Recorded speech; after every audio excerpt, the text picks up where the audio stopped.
চলো মেনে ফাইল দেবে প্রশ্ন হ্যাঁ আরে প্রশ্ন আর উত্তর দিন আমি দিলাম হ্যাঁ ভাই আরে ভাই তো গাইস দেখতে পাচ্ছেন সামনে একজন ভাইকে দেখতে পাচ্ছি আসছে তার সাথে দুটো কথা হলো ভাই একটু দাঁড়ান ওই জায়গায় দাঁড়ান ভাই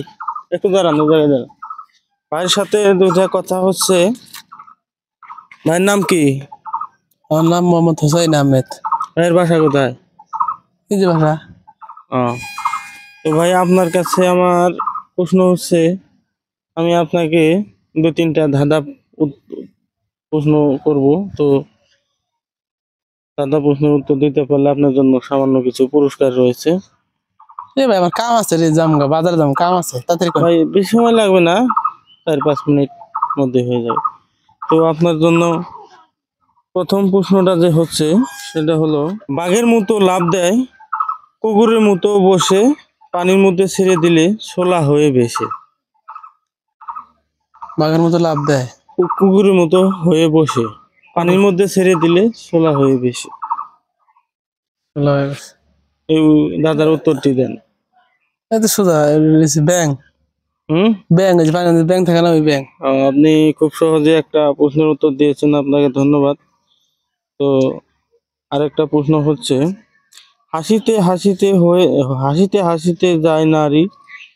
পর পুরুষের কাছে যাইবার সময় কান্দাকাটি ভিতরে গেলে হাসে চলো মেনে ফাইল দেবে প্রশ্ন হ্যাঁ কি ভাই কোনো খারাপ প্রশ্ন না এটা একটা ভালো প্রশ্ন খারাপ ভাবা যাবে না সবচেয়ে ভালো প্রশ্নের উত্তর দিতে হবে ভালো উত্তর দিতে হবে প্রশ্নই করছি না খারাপ আরে না ভাই ভালো প্রশ্ন আমি বলছি উত্তরও ভালো হবে আমি তো আপনাকে না দেখে প্রশ্ন করিনি আমি খুবই একটা ভালো প্রশ্ন করছি তো উত্তর দিতে পারলে আপনার জন্য সামান্য কিছু পুরস্কার রয়েছে আমরা আপনাকে দিব ভাই এটা আমি পাইলাম না এই প্রশ্নটা আপনাকে আবার বলি হাসিতে হাসিতে যায় নারী পর পুরুষের কাছে যাইবার সময় কান্দাকাটি ভিতরে গেলে হাসে কি এটা আরে প্রশ্ন আর উত্তর দিন আমি দিলাম হ্যাঁ ভাই আরে ভাই এখানে আসেন তো গাইস এটা কোনো খারাপ প্রশ্ন ছিল না এটা একটা খুব ভালো প্রশ্ন ছিল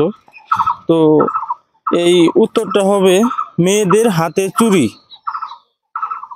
এই ধাঁধার উত্তরটি হবে মেয়েদের হাতে চুড়ি এটা খুবই একটা ভালো প্রশ্ন ছিল তো ভাই ভাবছে কোনো খারাপ দিক দিয়ে ভাবছে সেজন্য তো ভাই চলে গেল তো সবাইকে ধন্যবাদ ভালো থাকবেন আসসালামু আলাইকুম